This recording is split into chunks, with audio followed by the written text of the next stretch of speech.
Muito bem-vindos ao nosso canal Palavra e Essência. Nosso objetivo aqui é expor a Bíblia Sagrada como Palavra de Deus, de modo que o ouvinte possa entendê-la e possa colocar em prática na sua vida. Temos feito um estudo na Epístola de Pedro, na primeira Epístola de Pedro, e hoje nós vamos ler os versículos 13 até o 22 do capítulo 3. Que diz assim: Ora, quem há de maltratá-los, se vocês forem zelosos na prática do bem? Mas mesmo que venham a sofrer por causa da justiça, vocês são bem-aventurados. Não tenham medo das ameaças, nem fiquem angustiados, pelo contrário. Santifiquem Cristo como Senhor no seu coração, estando sempre preparados para responder a todo aquele que pedir razão da esperança que vocês têm. Mas façam isso com mansidão e temor, com a boa consciência, ou com a consciência limpa, de modo que naquilo que falam mal de vocês fiquem envergonhados esses que difamam a boa obra que vocês têm em Cristo. Porque se for da vontade de Deus, é melhor que vocês sofram por praticarem o bem do que praticando o mal. Pois também Cristo padeceu uma vez pelos pecados, o justo pelos injustos, para conduzir vocês a Deus.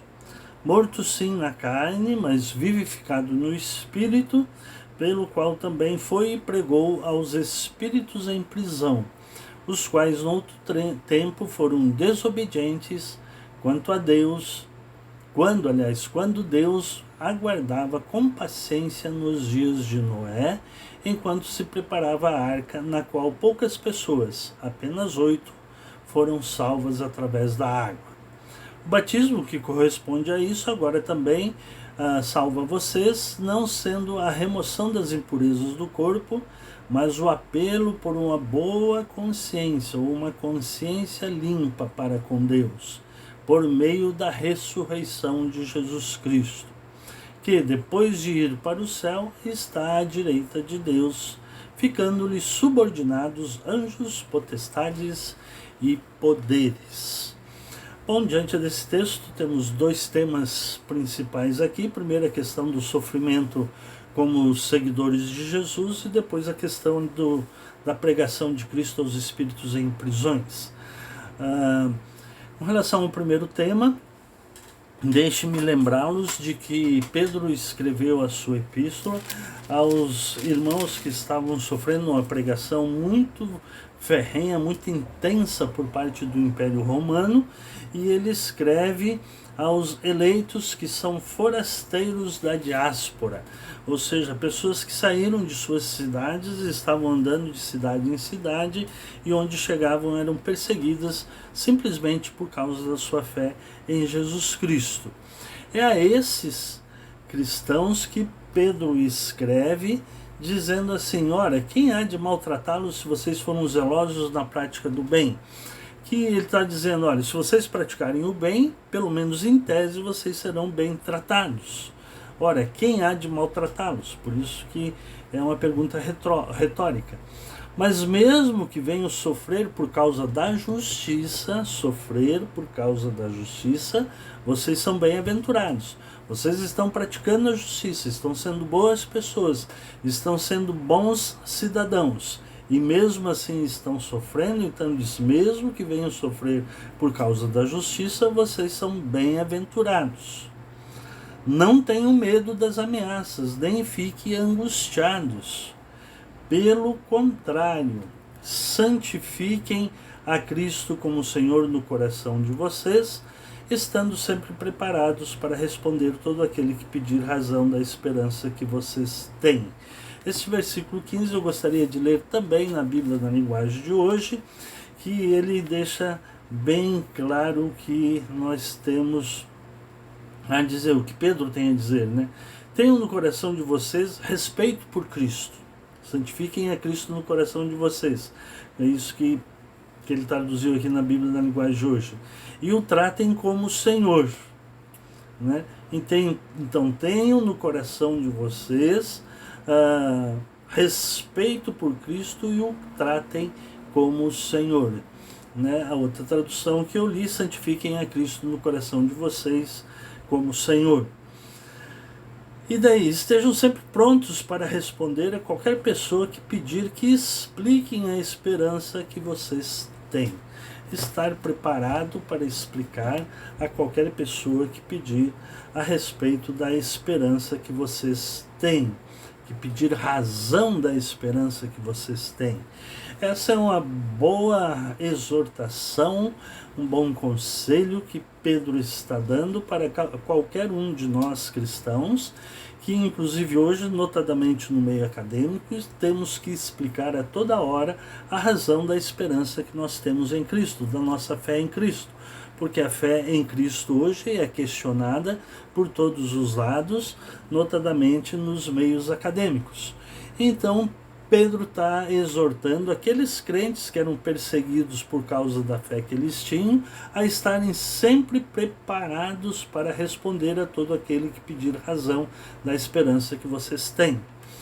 Então, meus caros jovens que me ouvem, por gentileza, conheçam a palavra de Deus, estudem a palavra de Deus, conheçam o plano de salvação, para que vocês possam responder a todo aquele, esteja preparado para responder a todo aquele que pedir razão da esperança que vocês têm. A fé não é científica. Fé é uma questão de fé, é subjetiva, mas há uma discussão muito grande querendo que se prove cientificamente a fé. Por isso que nós precisamos estar preparados para responder a qualquer um que pedir a razão da esperança que nós temos em Cristo Jesus. Então, esse é um princípio básico. A Bíblia não é um livro científico, a Bíblia é um livro de fé, é um livro religioso. É um livro que vai mostrar, que não tem por objetivo mostrar a história do mundo, mas sim a história da salvação.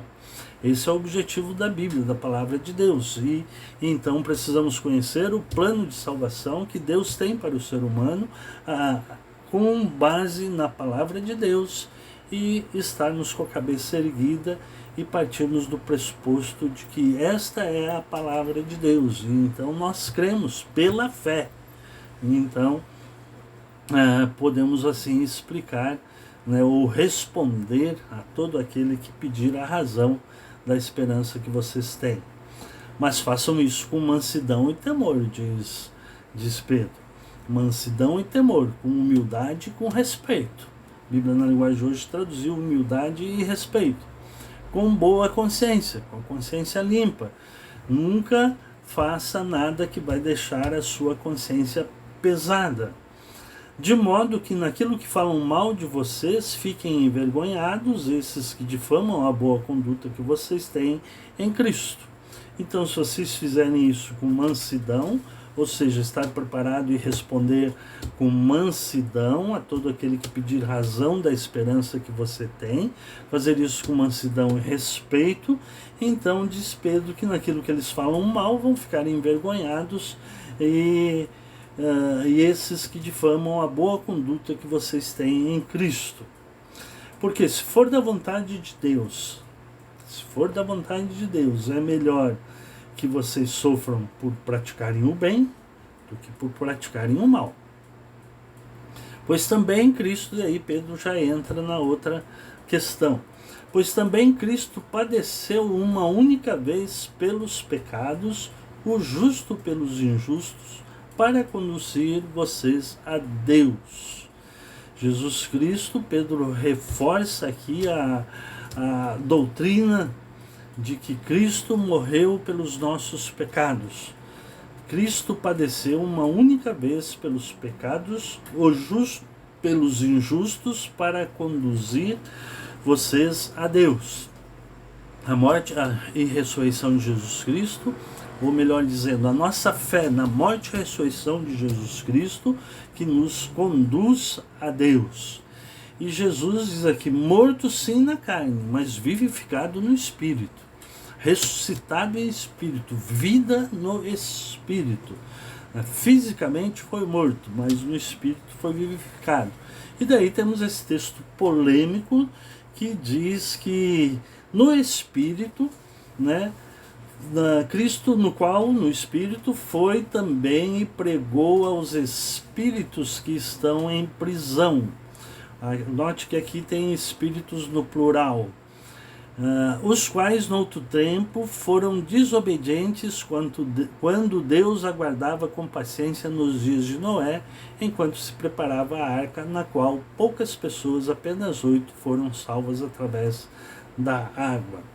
A pergunta que fica é: a quem Cristo foi e pregou? Que espíritos são esses aqui?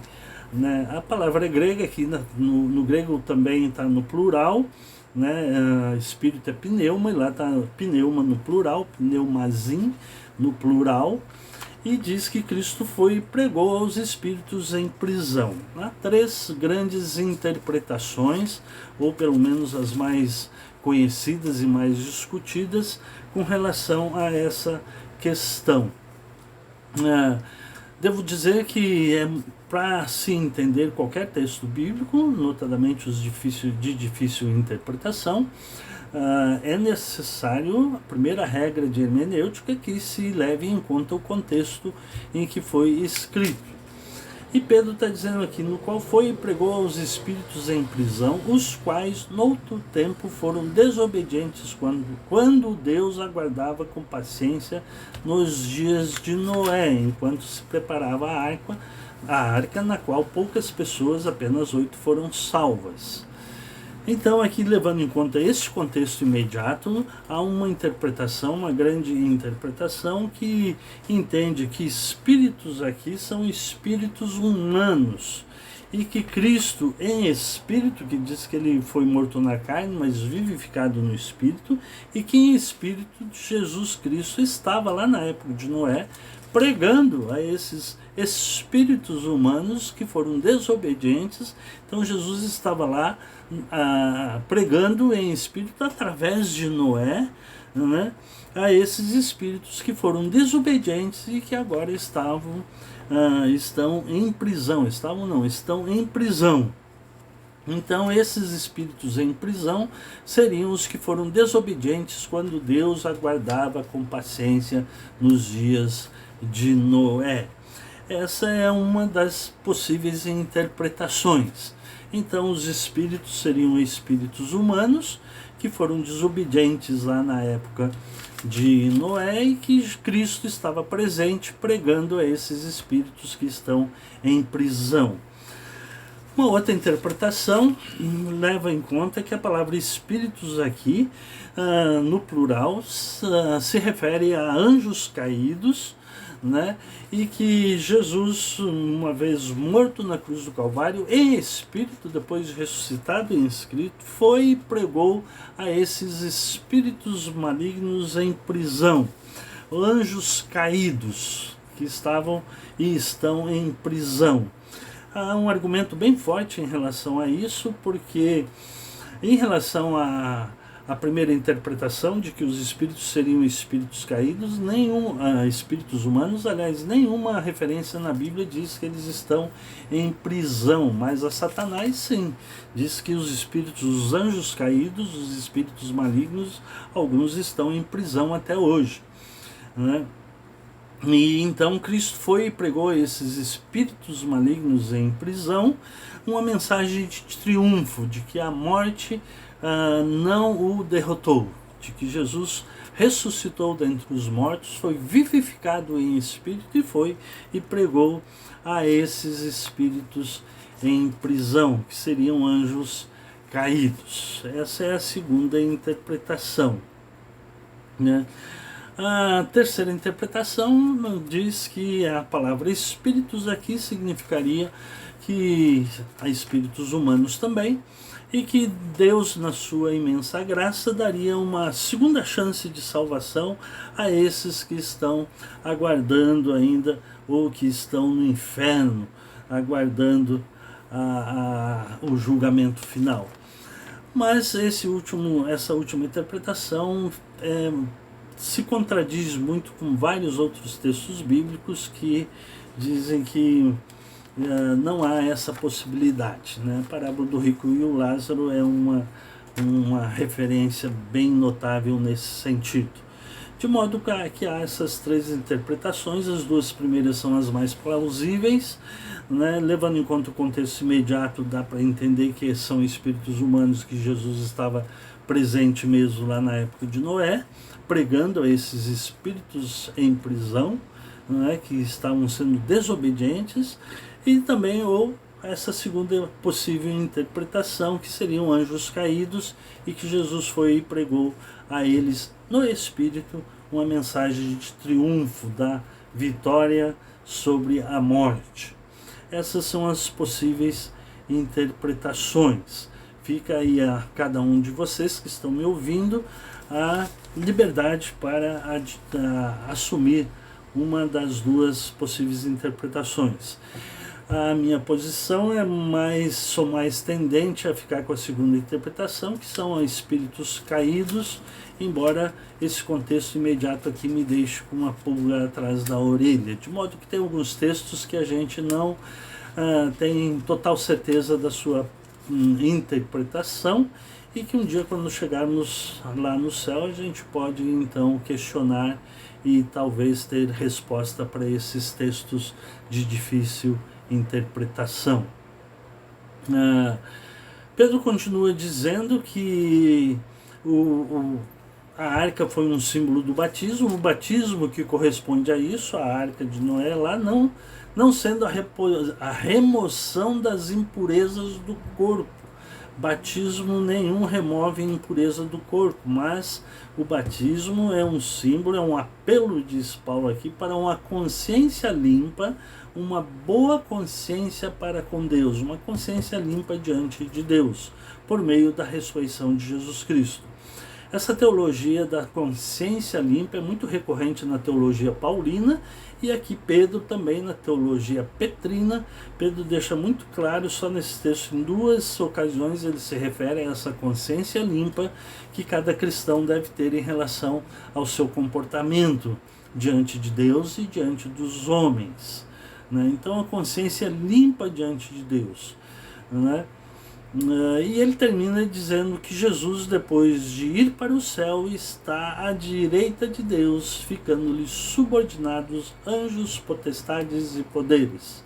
Se foi os espíritos humanos presos, desobedientes, que estavam em prisão, que Jesus pregou, se foi aos anjos caídos, diz aqui que Jesus, uma vez ressuscitado, está à direita de Deus, ficando-lhe subordinados todos esses seres. Anjos, potestades, poderes, enfim, seja lá o ser que for, né? De modo que nós temos aqui esta explicação do apóstolo Pedro. Primeiro, que se você for sofrer, que você sofra por fazer coisas boas e não por coisas más.